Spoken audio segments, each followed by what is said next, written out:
Hello to folks who are here for the Family Forum this evening. We're just bringing our board meeting to a pause, and we will start in just a moment once we've promoted and moved around the correct arrangement of folks for our Family Forum. For those of you who are new to the forum tonight, at the bottom of your screen, there should be a little box that says Q&A. Two little dialog boxes overlapping each other right there. You can click there in order to ask a question. Both myself, Holly Bell, and then Wendy Fisher. Stacy, if you're still there and can promote Wendy Fisher, that'd be great. We'll be speaking tonight, and then we're going to answer any live questions that you have also. And so hopefully you are able to ask anything that you are interested in asking. Hello, Holly, good to see you. Hi, Sam, good to see you. Yes, hello, hello. And then we're gonna open this evening with a actually quick announcement from one of our longtime board members who also serves on the board of the Great River Foundation. And their name is Katie Togramagian. Katie is a parent of Montessori students and has not been a parent of Great River students, but in fact has served on the Great River board for, I think this is Katie's third term over the last 8 years. Katie, are you there? Yes, I am here. Can you hear me okay? All right, wonderful. Yes, and then I think, Katie, you should have the ability to share your screen. I'll stop sharing mine. Attempt that right now. Wonderful, wonderful. There. So that should be coming across. Yeah. I want to start with some gratitude. As Sam shared, I am a community member at Great River School. I've been on the board since the beginning of my third term this year. And I've really got to see the school grow through many, many transitions. And certainly the past year and a half, or a year at least, has been a period of heavy transition for the school. And I really want to just point out how the students, the educators, the families, the volunteers, and the staff are really persevering in the face of uncertainty during this unprecedented time. And that it really is this connection to one another as a community that's been a bright light in a school year like nothing else. And just my external perception looking in, there's a lot of really, really great things that happen at Great River. The mission still holds true throughout. The mission that was here 5 years ago is still the mission today, and that continuity has been a really important part of the school, and it's why I continue to stay committed to supporting Great River from my position. I'm on the board, I'm on the school board, but my actual reason for being here this evening is on behalf of the Great River School Foundation. I am also a member of the Great River School Foundation. I just can't get enough. Wasn't able to get off the lottery, and so here's my way of being a part of your community. So some of you are already playing along here with the Mentimeter. Feel free to kind of share what you're grateful for as I continue my presentation tonight. And I'll try to keep it short, but we want to make sure that everybody here understands that the Great River School Foundation is actually a separate entity which has been specifically established to financially support the mission of Great River School. So separate organization. 100% of our focus is on raising funds and financially supporting the mission of the school. So just in case you weren't aware that there is a foundation, there is. And so if you would like to learn more about the foundation, that's what I'm here to plug this evening. We would like to invite you to join us for some small virtual opportunities, what we're calling Connecting for a Cause, where you can come and learn more about this Great River School Foundation and ways that you can get involved and ways that you can help support the mission of the foundation, which in translation supports the mission of Great River. So you may have seen in last week's newsletter, Connecting for a Cause blurb. Feel free to go back and check that out now that you've heard more. These are small and they're free virtual gatherings, and the dates are listed here. So they're taking place over a couple of different time slots next week as our first round of these. As I said, they're going to be small group gatherings. And so as such, we really want to create a dialogue. And so we want those to be limited to about 15 participants per each event. And if these fill up, we'll open up some more opportunities. There is no fee to attend, but since space is limited, we ask that you register. So I did put a link in the Zoom link. If you have access to the links in Zoom, I did put a link to that invitation right in there, an Eventbrite invitation. Otherwise, you can look at the school newsletter that went out last week, and this coming week's announcement will include that as well. And if you'd like any more information about this event or information about the foundation itself, whether or not you choose to participate in these Connection for a Cause gatherings, you can reach the foundation board members at this email address. And so thank you for your time tonight. I know there's a lot to discuss about what is happening at the school, so I really appreciate this opportunity to share our message. And I thank you in advance for your support.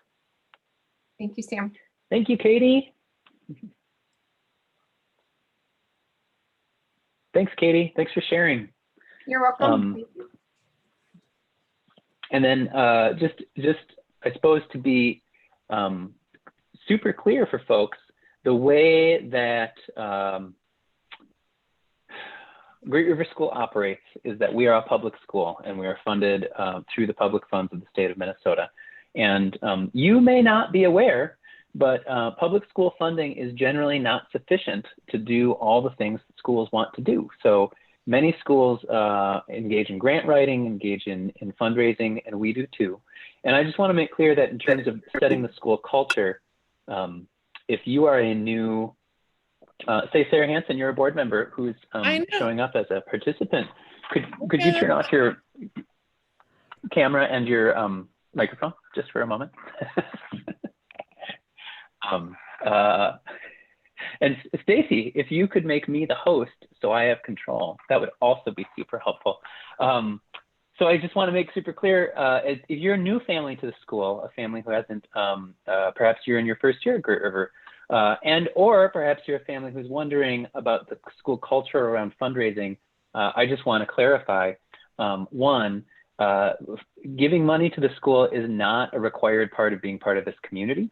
And fundraising is one way that we make sure that we can do all of the innovative, wonderful things we do for students. And it's not the only way. However, if you are a family who is in a position financially to give, now is a great time to consider doing that and to do that through the Great River School Foundation.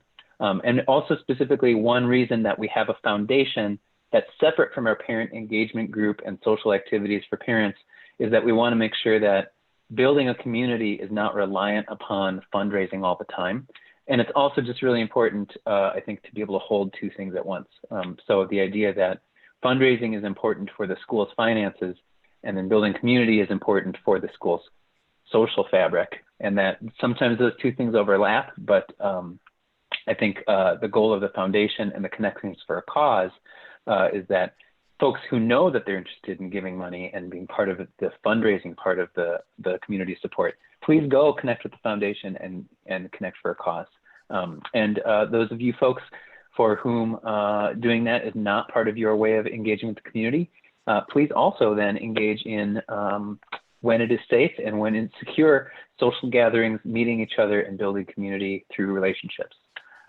Tonight we have wonderful guests. For those of you who are not perhaps aware, all of our school board members are viewing or on the sideline tonight watching, and will contribute some questions too if they have them, but they're also here to really witness and take part in seeing the community forum, especially as we talk tonight both about the in-person learning for elementary, and I foreshadow a little bit of the process for how we're going to work through the decision making for adolescents, and then we're going to answer some community questions. And also your live questions. So again, a reminder, the Q&A at the bottom, no one's asked a question live yet tonight, but you can put your question in there. And Holly Bell and Wendy Fisher are here joining me. Hello, Holly and Wendy. Hi, Sam. Hi, Sam. Hi, Holly. Now, just Wendy. because, hi. Hi, Wendy. Hi, Holly. Hi. Hi. I want a Kermit the Frog puppet now, just to. It has not been a night without technical faux pas, and so I will just say, if this shuts down, stick with us. We will. I should be able to keep talking even if the screen share shuts down. But our agenda for this evening will be to talk about benchmarks and baselines, how it might work on site in our elementary classrooms. I know we held a special forum last night for elementary families, but I know the whole community is probably interested. And then we'll answer the frequent questions from our community and your live questions. Holly and Wendy, anything I've forgotten?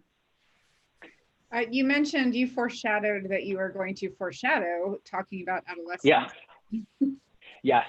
And actually, just to clarify, if you've tuned in right away, we're not going to be announcing any dates for adolescents tonight. We're not going to be making any commitments for adolescents tonight.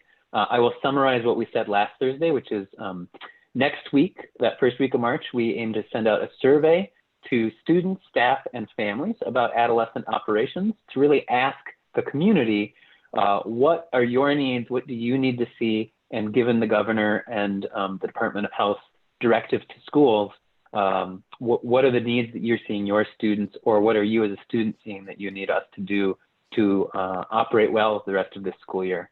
And once we hear that feedback, then we will work through how to process that into either continuing as we are and adding things on, or any model shift. Was that clear? Is that clear enough? I'm furrowing my brow just because I want to make sure, I suppose, we're not going to announce a date for in-person learning for adolescents tonight. And we do have to send out a survey before we make any decisions, so we really hear from you all.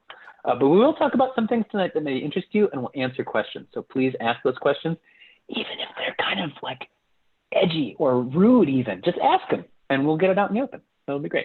I'll just okay. add, Sam, I'll add in that adolescent families have the advantage of benefiting from the mistakes we made and the things we learned from our process of working through the elementary changing of models. And so hopefully this will, we followed a very deliberate, thoughtful process with timelines and a lot of stakeholder feedback, and made some missteps along the way, and also got some things really right.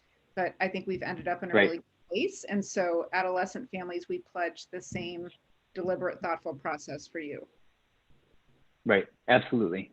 And on that note, there's some things we've been working hard to develop.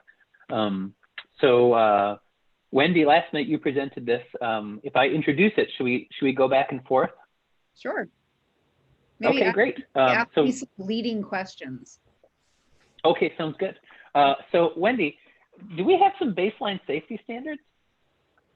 So we've been working with a committee of folks that are staff, students, and our own school nurse and a parent who works as an on-site school nurse at another school to set these standards that we feel are the absolute must meet in order to even consider bringing students back on site. And these are openly and widely shared, and we revisit them and revise them as needed and as more MDH and CDC guidelines come to us. So yes, the answer is yes. Well, that's great.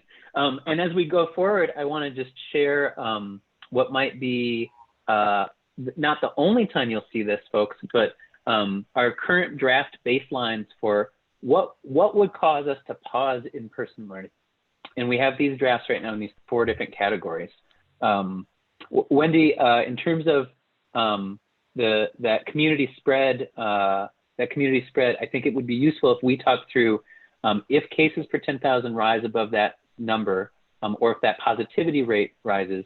What I see is that both staff, licensed faculty, teachers, and families have wanted to know, is there something that would cause us to pause so that we could assess what's going on? And I think that you, Wendy, have explained the next steps. If we did hit those numbers after they're, I think, confirmed by our COVID advisory group, if we do hit these numbers, what would be a next step?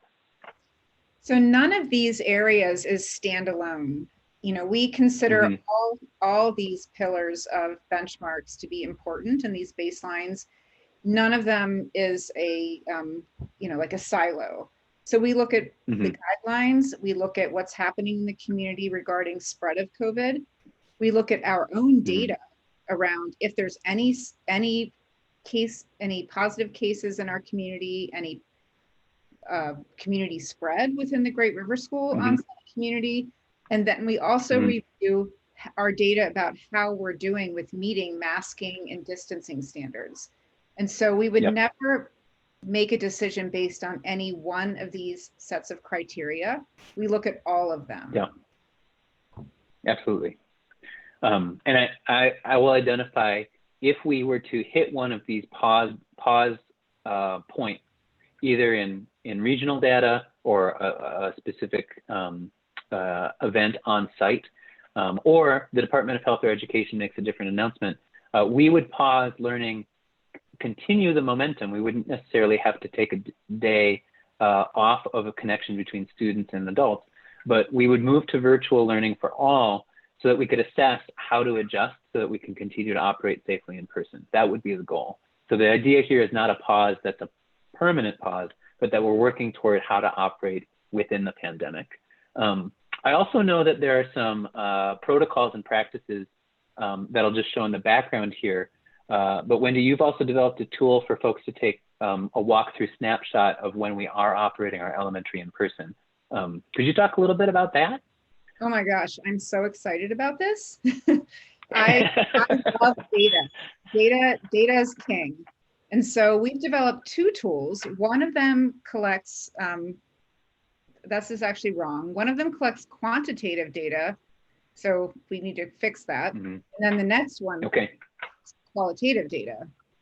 And so the safety snapshot was like a gleam in Jean Peters, our elementary director's eye. And she kind of shared this vague idea with me. And so then I put it down on paper and I shared it with Derek Damron, who is one of our elementary administrators. And he turned it into this glorious, technologically wonderful tool that any person can scan a QR code on their phone, go into a classroom or Big Canoe or any setting or the playground, and within a minute, collect the data around compliance and non-compliance around mask wearing and distancing, which are the two most important mitigating factors to reduce spread of COVID. And so all of this data feeds into one place, and we can look at classroom specific and overall program specific compliance.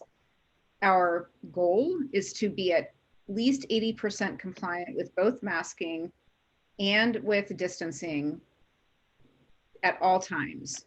Our real goal is to head towards 100% if possible. Our current data shows us at about 97%, which we're really proud of. And we have a very serious plan for if any classroom or if our overall data shows that we're not hitting the 80%, on day one, we pull the staff together and we pull the classroom community together and we revisit norms and make a big push on this is incredibly important, and we make sure the staff understands it. If we hit day two of not meeting these norms and these baseline safety standards, we actually pull the staff out of the classroom and replace them for a day of intensive training. If we hit day three, we send the whole group home so that families can work on practicing distancing and mask wearing, and the staff can get even further training. We take this so seriously. This is the #1 way that we can keep everyone safe. Right. And so I know there was a question that came up last night, and I thought it was well worded, so I'll repeat it here. A question came from a family saying, are you offering in-person learning because you think it's appropriate or because families are asking for it? And I would say that there's a both and in connecting those two. However, we wouldn't be able to offer in-person learning if we didn't think we could do it in a secure way with some control to mitigate any of the risks involved.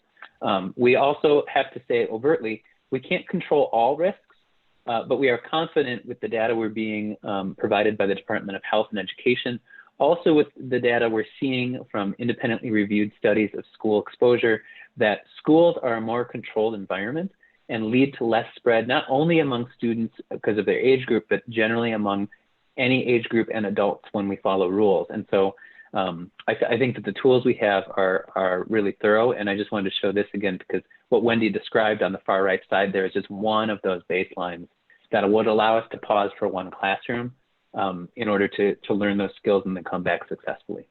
So I think that's exciting. And so here's a snapshot, and yeah, we do have to switch the quantitative and qualitative because this one's quantitative, but this one would be a weekly review that folks on site will use. Well, it's also qualitative. We just have to enter the right word.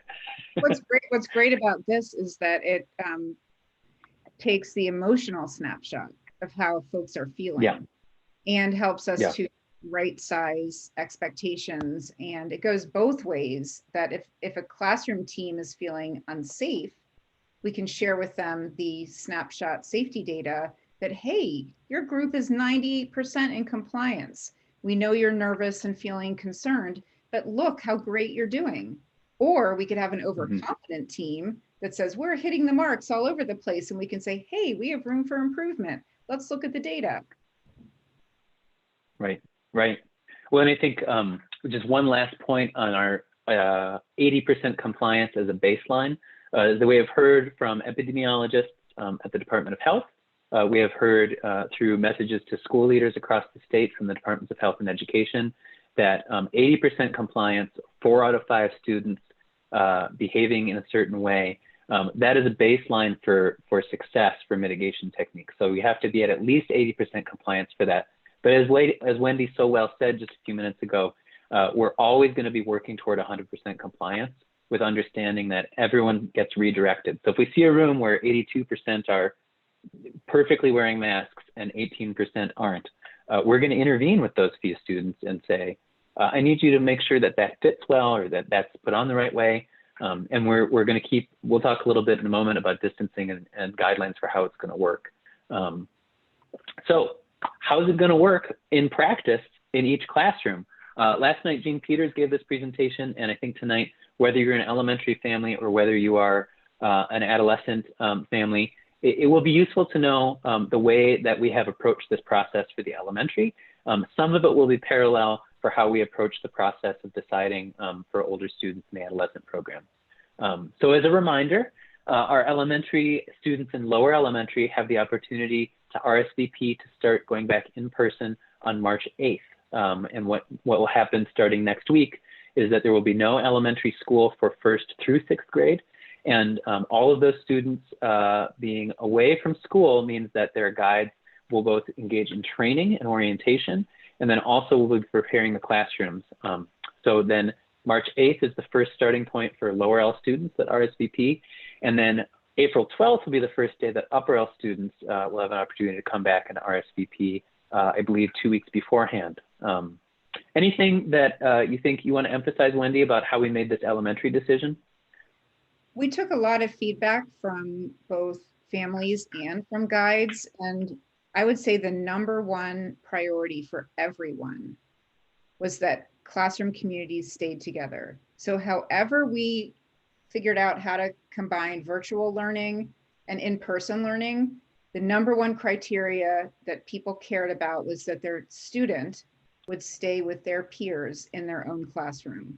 I think with the idea in mind that when everyone's together again, like fingers crossed in the fall, that the continuity of the relationships will be maintained. And so we made decisions based on that, like absolutely irrefutable feedback. Mm-hmm. Yep.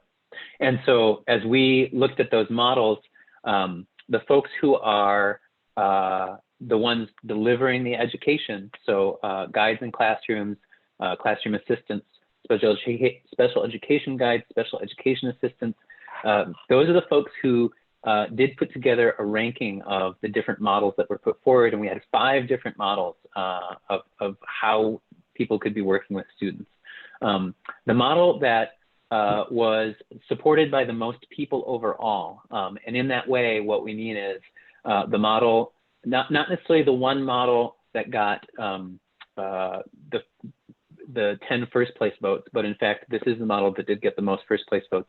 But in the whole process, the model that had the most people saying this would be best for students and adults was one in which classroom communities stayed together, and depending on the number of learners either choosing virtual learning or choosing in-person learning, the guide and the assistant in particular in that room have some choices about either simulcasting the live lessons, so the materials and the adult would be broadcast.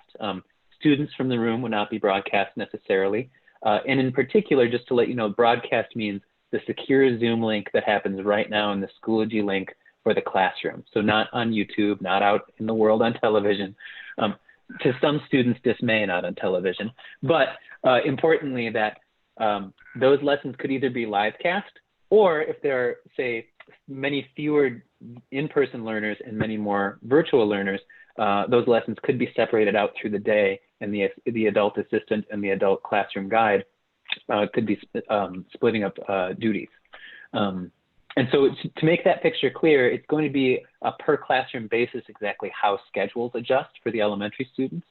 And guides will have tech options. So depending on how a guide finds it best to operate their instruction and engagement with students, they can be using either a laptop or on a swivel arm, a device that makes it easier to both control the broadcast from one screen.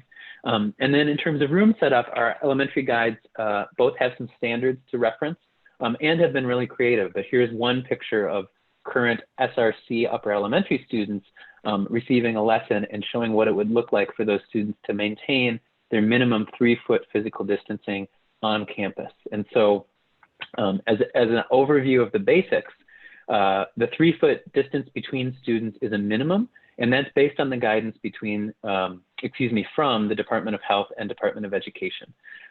It'll be, again, a minimum 3 feet between adults and students in the elementary program, and that adults will stay 6 feet apart from each other in the elementary program. Masking, regular hand washing and sanitization of both hands and materials, and then also the air filtration systems that we've installed in terms of HEPA filters in every room, independent of our HVAC system, so in addition to, but also an ionization system in our HVAC system. And then we're also working on making sure that while most rooms right now have operable windows and doors, even making motions to make sure that all rooms would have operable windows and doors. So by implementing all of those mitigation standards, we are hitting all 5 areas of recommended mitigation by the Department of Health. And as you can see here, there'll be some clear guidance for students about how to be in the room and what it might look like. Oh, I skipped ahead to questions, just one slide. Now, Sam, can I point out? Please do, Wendy, yeah.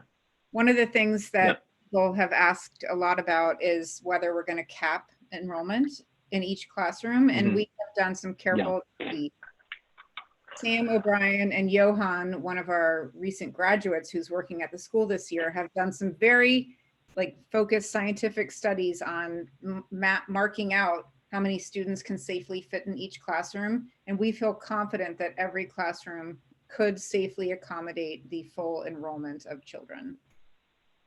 Right, and to be clear, I know there are some family comments and questions about if I don't send my student, will other families be more comfortable? And so I will say here that leaving this picture up of the classroom basics and then referencing here both, you see along the wall up here on the upper picture with the little chowkies, the small tables are called chowkies in Montessori practice, with the beanbag chairs are ways for students to be more than 3 feet apart from each other, work at an independent spot, but still have the physical distancing necessary. The table that's centered in the middle here, you can see the tape around it actually shows students who are walking around that table how to stay apart from those students who are working there. And then the students who are working there, again, maintain at least their 3-foot distance, and they could still collaborate in a table setting. What I see might adjust is that while this classroom as it's set up would hold, I believe 27 or 28 students with all the setup it has right now, if say all 33 students enrolled in this class were to come in person, there are still ways we can adjust this table setup and the lesson area to accommodate all students working in the room.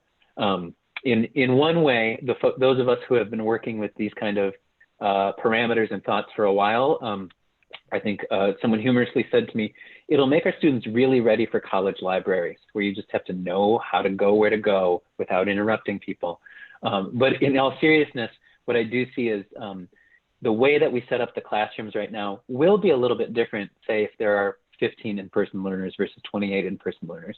However, we are prepared to support every classroom, and I think this is in anticipation of next fall.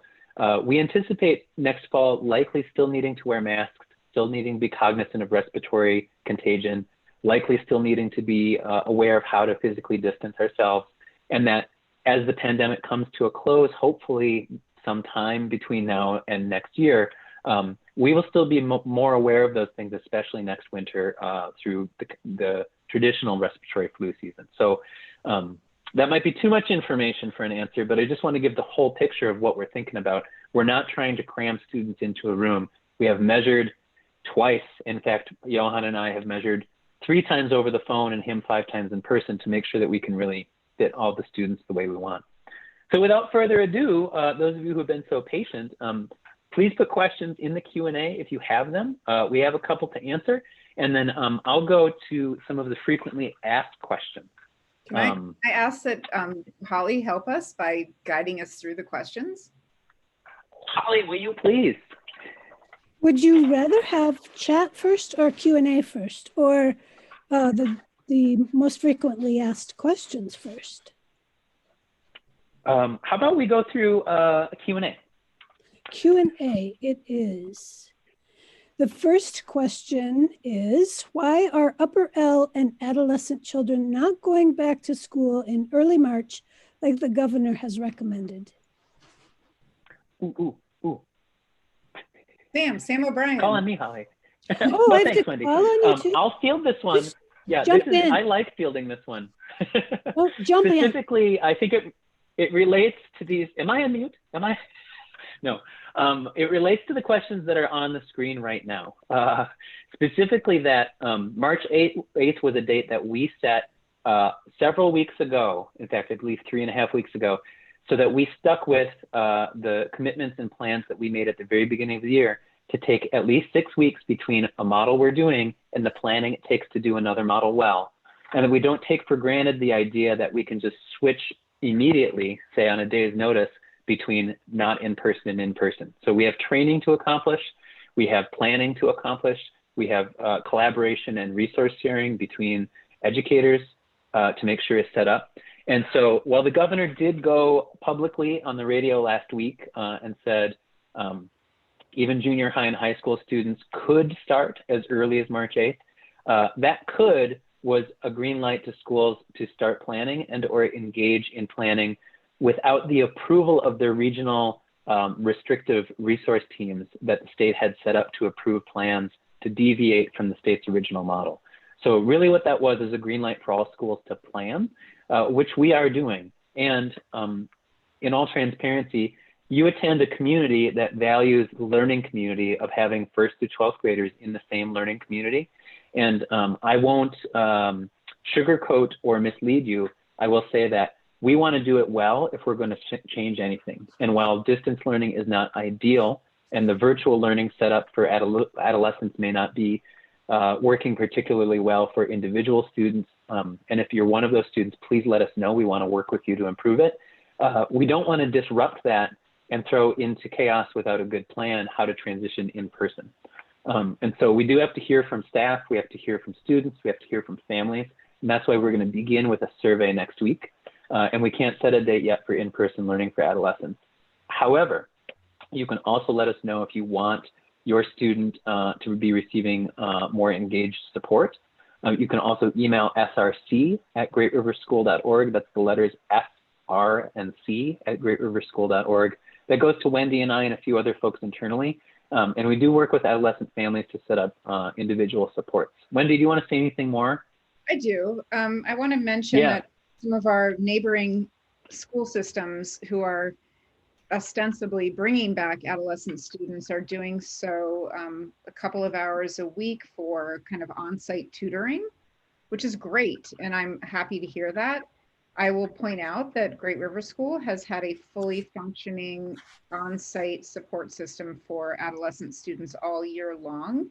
And we've just hired new people. And as our folks get vaccinated and are happy to come back, we have our social workers returning, our interventionists all on site. And we are creating great support systems for our adolescent students to continue engaging with their peers in distance learning, but also coming on site for as much, if it's every day, if it's one day a week, if it's several days a week, as much support as they need. In fact, this week I was laughing because I do walkabouts through school numerous times a day. And I keep joking that, oh my gosh, it's a traffic jam. Like there are like 3 students and 2 other adults that were all in the same hall together, and it feels joyous. But you know, it's also like a new way. It's great and wonderful, but it's a new way of thinking. And I'm pretty proud of what we're doing. So I would also echo what Sam says. If you feel as if your student needs extra support, reach out to us. And we have a lot of folks who are available, who can be part of a team to make sure that your student isn't feeling isolated. Yeah. So in summary, the reason that Upper L and adolescent children are not going back to school in early March is because we want to take time to plan. Upper L is still going to go back with an RSVP date in March, but go back in April, on April 12th. And adolescents, we need time to make that plan and make it work well. And so if there are students who need additional support or varied guidance, we're going to supply that, but we're not going to supply that by disrupting everyone's learning patterns and habits right now. We're going to keep teachers focused on delivering high quality virtual learning.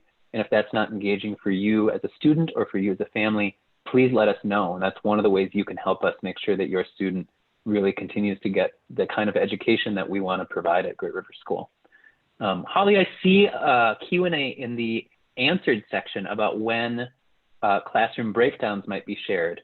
I'm going to veer from you asking and just say, there's a parent who's asking, when might we find out, tonight or next week, the percentage breakdown per classroom of in-person versus virtual learners?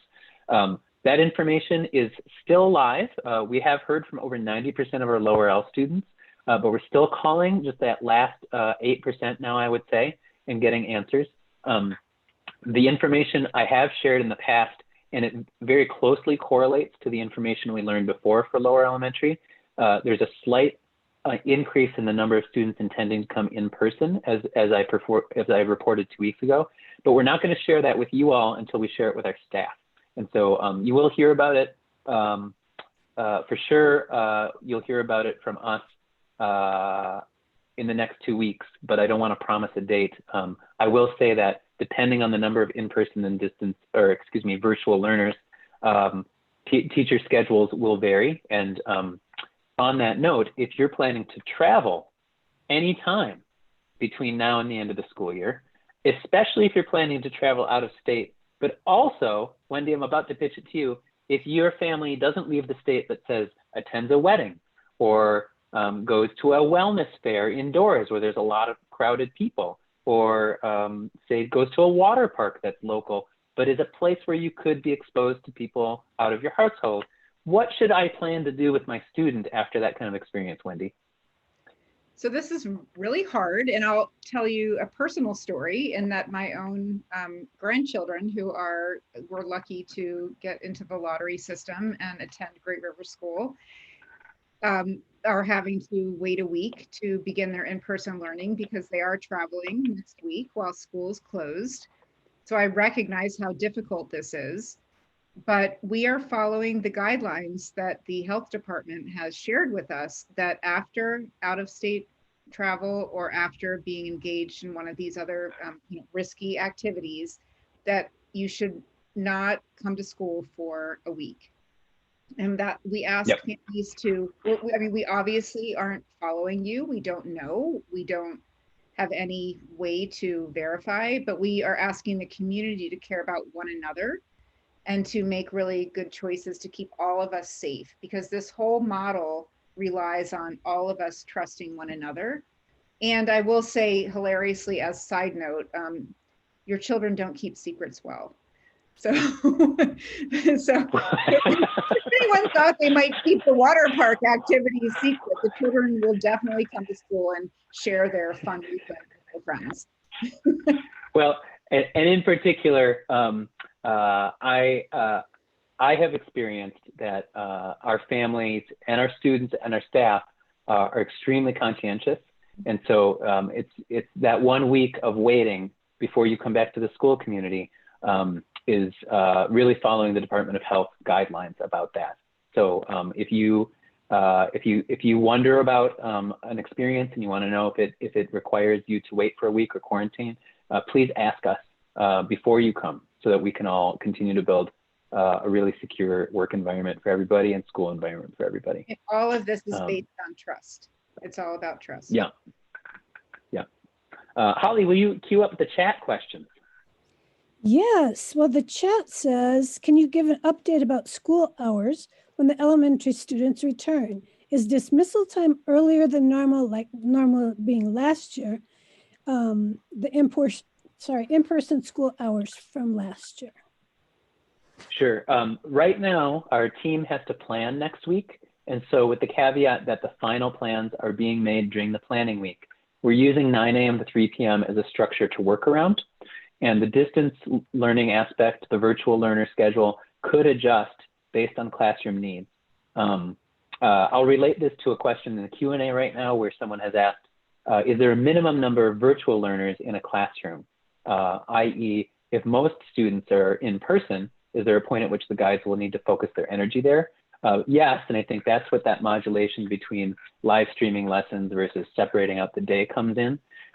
We are also making sure that as the decisions are made and finalized next week, families know that generally 9 a.m. to 3 p.m. is the structure of the school day.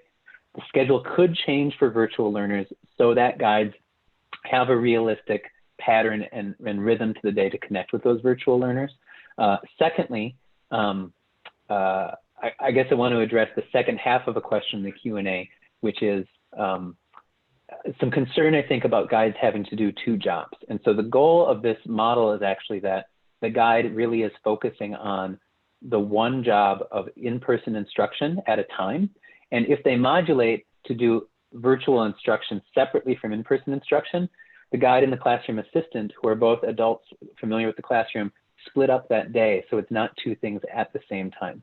Also, though, I don't want to, as a school, I mean, I am a licensed teacher, but I know that I, at this point, play one on TV for all of you, and I'm an administrator. So just to name that, I don't underestimate that this is a very challenging and I guess I would say demanding is the least of the words I could use to describe it time for educators. So it is demanding, and keeping our classroom communities together will be more demanding on teachers than if we had just chosen one or the other.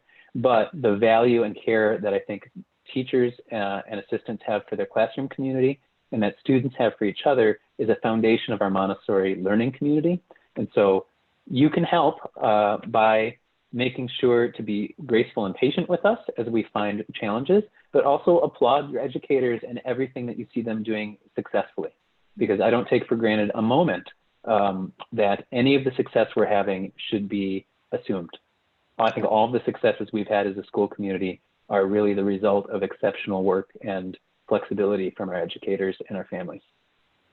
And then as a longtime working parent of 5 children, I will just get to the more nuts and bolts part of that question, in that if your child is learning on site, they need to be picked up between 3 and 3:15 in the car line, or get on the bus at between 3 and 3:15 if you're trying to configure your work hours around your child's schedule. Like, I'm just getting straight to the heart of the matter. Thank you. And we will be in touch about the drop-off window. We will be in touch, but generally it would be easiest to plan between 8:45 and 9. Is that accurate, Wendy? And on the earlier side of that, to allow time for your student to get to your classroom. So Jean foreshadowed to me today that they are, most of the team is moving toward the idea that we will extend drop-off to 8:30 to 9, just because we don't want, that's good to know. We don't want clusters of students like bunched up at doorways and things like that. Right. And that's one thing I want to applaud everyone who has been working on site currently, and all the folks who haven't been working on site but are looking at how to make it the most secure and really comply with our mitigation standards, is that we're ready to space students out. We're ready to keep cohorts, and we're ready to continue to succeed at all of the safety measures indoors that we've been using at the SRC already. Let's see. Holly, are there any other questions you see? Sam, there are. Peggy has a good question. She says, I'm confused. You said the adolescents are not returning at this time. Are you planning for their return in 6 weeks? I will say no. When you see us, oh, go ahead, Wendy, go for it. Oh, we are planning to send out a survey next week to families to gauge what needs are. And in addition to that, we are bringing more and more support staff on site. More teachers, more of our guides at the adolescent level are coming back into their classrooms and giving their virtual lessons from their own classrooms. And these are all steps toward figuring out whether it's wise to consider ways to bring more adolescents together. We're finding our aggregate virtual learning to be serving students reasonably well. What we are worried about is making sure that our students have opportunities for social interaction and for ways to connect with their adults and their fellow students. And so we're looking at all different kinds of ways to bring people back on campus, to have meetups, to work in the garden, in addition to getting data around how many people would actually wish to bring their students back for in-person learning. And at that point, that would trigger our 6-week planning phase. Yep. And so what we did in the elementary is we announced a save the date when we knew we had enough information to anticipate a start date. At this point, we don't have enough information to anticipate what I would call a start date for the adolescent program. And so to be very clear, I think St. Paul Public Schools is a totally different district with a totally different set of student needs and community size. But as a comparison, Wendy referred indirectly to this just a few minutes ago. St. Paul Public Schools has announced bringing students back basically for a half day a week for in-person contact if they would like. And what we're saying is that we're prioritizing, in fact, students who need that contact to be engaged. Please let us know right now if you're not already on site. If the SRC experience you had even previously this year at some point wasn't satisfactory and you're not coming on site anymore, please let us know again, because not only have we been continuously improving that SRC experience, but as Wendy identified, we do have more resources now, I would say, than we did, say, December or November to serve adolescent students in the SRC format. And our current SRC format allows for more contact than, say, St. Paul Public Schools bringing back students plan does right now. So I want all students in Minnesota, all students in St. Paul to get what they need. And for our community and our student learners, we see right now for the adolescent program, let us know as a family if you need your student to be on site to engage best in their learning. And we will continue to plan ahead so that we can move as a community toward the best learning model for everybody. But we don't have a start date for adolescents. And when we do, you will get the 6-week warning. But right now is not that time. Okay. Also, just a data update for those of you really attending to the lower elementary. We have over 95% of our families have responded. On average, about 2/3 of the elementary students in the lower elementary plan to be on campus. What that means for us is that we really know through your RSVP how to best plan to serve that student population and how to make sure that the virtual learners who are 1 in 3 students now at Great River are still getting a high quality experience while our communities stay together. And as we learn those numbers about the upper L, and as we get the survey results back from the adolescent community next week, we're going to continue to make conscientious and measured decisions about timelines. So we're not going to rush anybody into anything is the goal. Let's see. Sam. Holly. Or we have some questions on slides. I want to make sure we get to those. I know. You've already answered. There was a comment that came in asking how families can help with this transition. Yeah. And so I think you've already answered that. But how are these specific numbers that you just referred to being shared with teachers yet? Well, I just gave you a live aggregate number. That's not a surprise to teachers because it's very similar to the survey data we took back in December. And that preliminary survey data is going to be turned into more specific data first shared with teachers tomorrow during a benchmark advisory review tomorrow afternoon. So Jean will be sharing that. I won't be showing specific graphs right now, and I want teachers in each classroom to really make a plan about how to share those numbers. Jean and Peter, so with that, her teams every day and giving them updates. Yep. And so with that, we're going to go through the frequently asked questions slides in this next 9-minute period. Here we go. Wendy, I'm going to ask you, and I'm going to challenge us each to answer the slides in 20 seconds or less. Oh, okay, here we go. Ooh, Wendy, I think I know the answers to these, but how and when will we know if the open date is paused? We will know in a number of ways. We'll know if the MDH guidelines change to make us aware that this is not a safe situation. We will know if community spread out in the larger community has become dangerous. The levels are alarming. We will know if we have outbreaks on site already, and if we're not mitigating health risks to our students, and we'll know if our safety standards are falling below 80% and we're not being able to, even in the SRC model, comply with the distancing and the masking. Yep. And so Wendy, I think almost from memory, just went through the 4 pause areas. And so we monitor these daily. If one of these is surpassed or broken before March 8th, we will let everyone know right away, and we will assess and address it.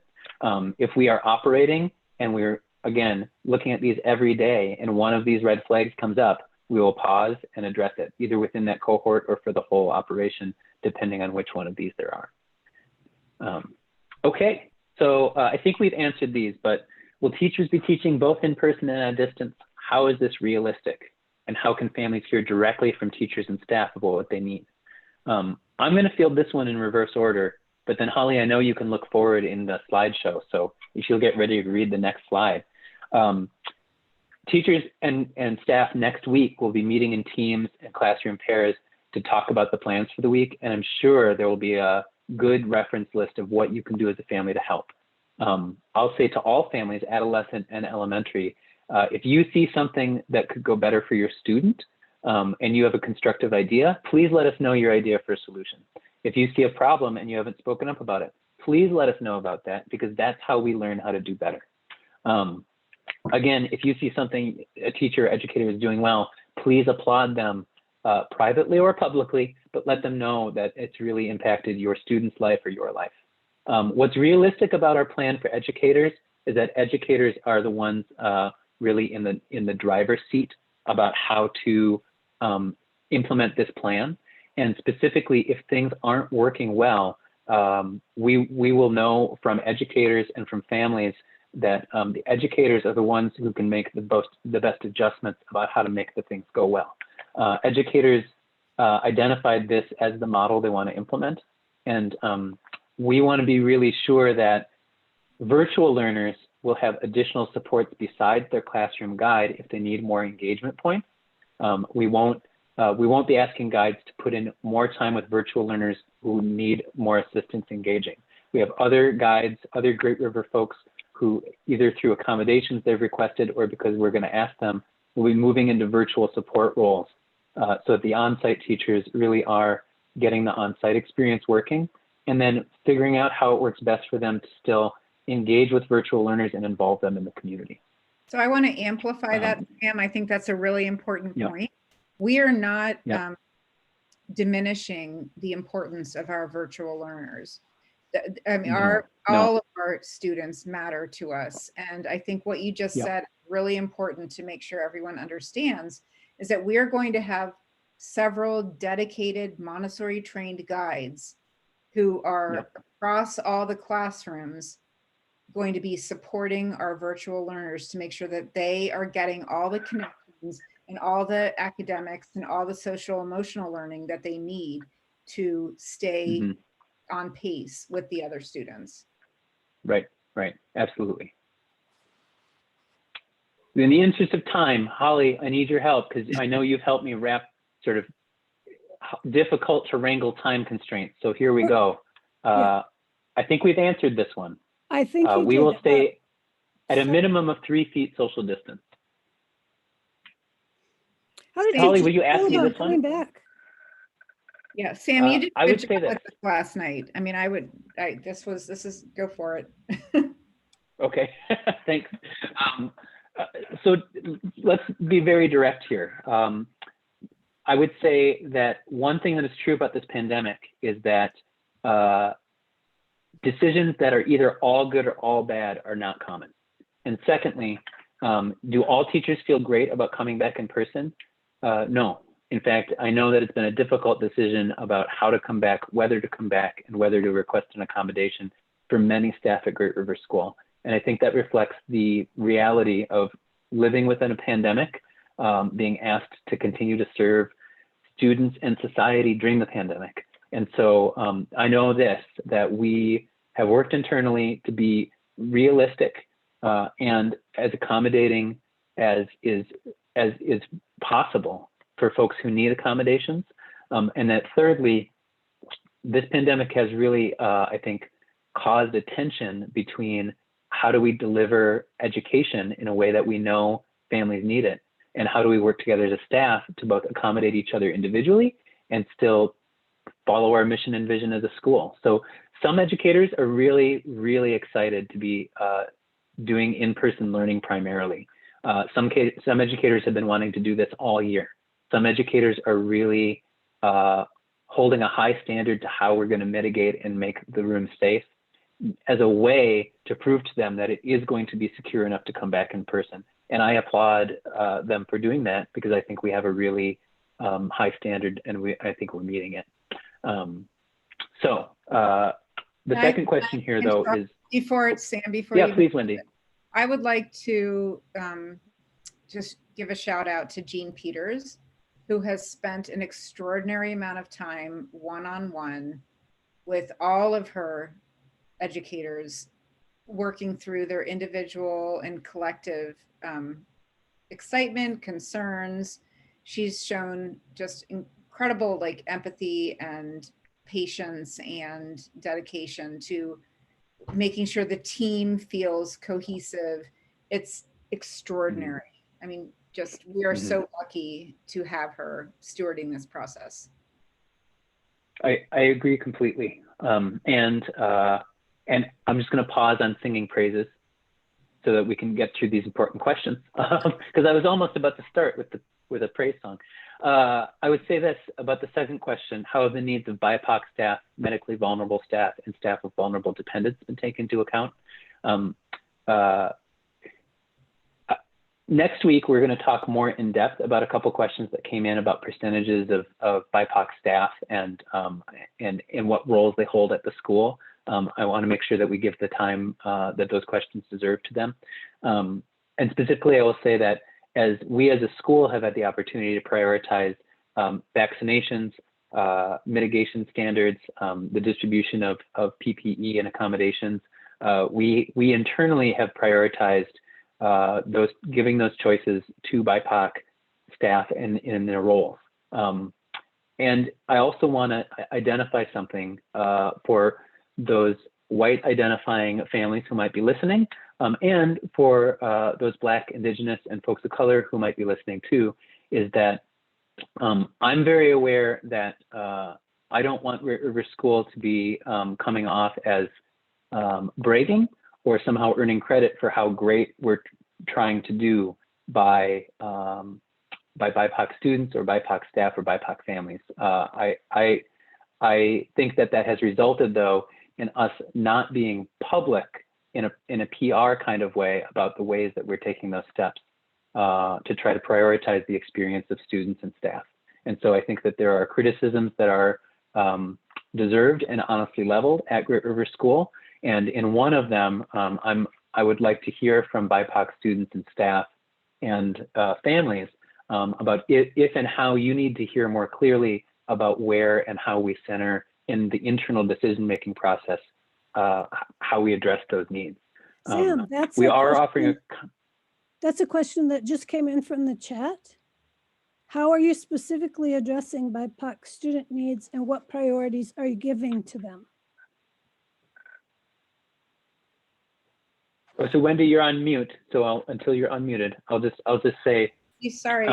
One of the future. I'm going to show a quick picture of future slides, but I know it's almost 7 and we got to wrap up because the future 2 slides I think are really deserving of a whole night. I just want to show them to folks. Is that there's a question about BIPOC staff at Great River School that came in through our website, and then I have a comparison of Great River School staff. And so because this is a recorded event, it'll be posted on our website tomorrow.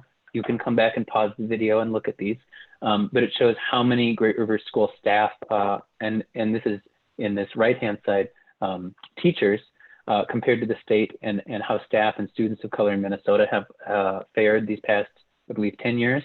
But then these answers about staff, and I would extend another slide about student experience is something that I'd love to give attention to overtly next week, so that we're not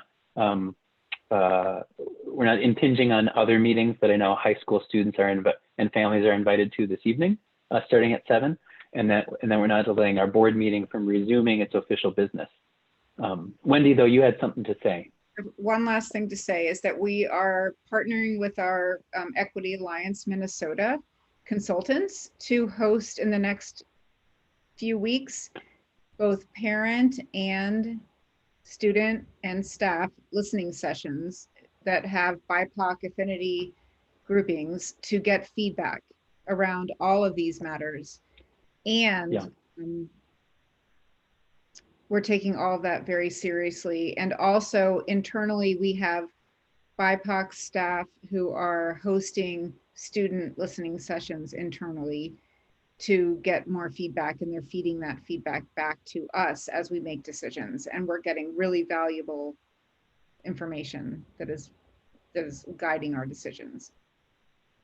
And just so that I might be specific, as I was the one who brought this question up, about the specific ways we're addressing BIPOC student needs, I see a focus internally when we're looking at data of making sure that in every data point that we're looking at, and this is something that that we're doing both across the school and then specifically in the adolescent level too, are there disparities in terms of students who need intervention, students who aren't engaging in virtual learning, students who, when we make lists of students who might need more engagement, one of the questions we often start with are there students that you're making a great connection with as a teacher? And everyone will say the students that are making great connections.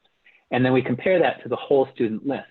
And for students who didn't come up just effervescently in that first conversation, are there disparities between students in general as a whole population and students of color in those lists?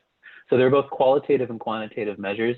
And I would say the primary question that we're asking as a way of living out the mission of the school as a peace building school in the world is that we're asking that question of, in an equity lens, who's benefiting? Is there evidence that students of color are not benefiting, or there's a disparity in outcomes between a typical student at Great River School and a subgroup? So we look at both students who qualify for free nudist lunch, students who qualify for special education services, and in separate subgroups, students of different racial and ethnic backgrounds. So not just BIPOC students as a whole, but then broken down into those little groups, which at a small school, you may or may not be aware, is not a common practice. At large districts, that's something that often just spits out from standardized tests. And so we've really developed internally some of those measures. And we also, there's also ways to go. So if you are a student in particular who is not receiving, you think, the kind of intervention, the kind of attention, or just the kind of general support that would make learning good for you, please tell us. We want to know. And then I'll end it by saying that we recently polled our adolescent students about what they care deeply about when we are considering this hiring process for a student wellness and equity coordinator. And it was fascinating to know that by a huge majority and a lot of participation, that they care most about equity in discipline, grading, and policies. We asked them about, sex education, mental health, wellness. The majority of the students care about equity when it comes to grading and discipline, which I thought was I think it speaks highly to the engagement of our students. And that position has not been filled yet, is that correct? No, we have 3 finalists, and it's very exciting. And we're in the process of pulling together the interview committee. Thank you. Thanks for asking, Holly. So those of you who are here from the community in general, please know that this same webinar will turn back into an official board meeting.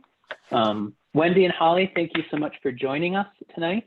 And as I alluded to, next week we will focus on answering not only more questions, but specifically focusing on some of these outcomes and questions about BIPOC staff and students at the school.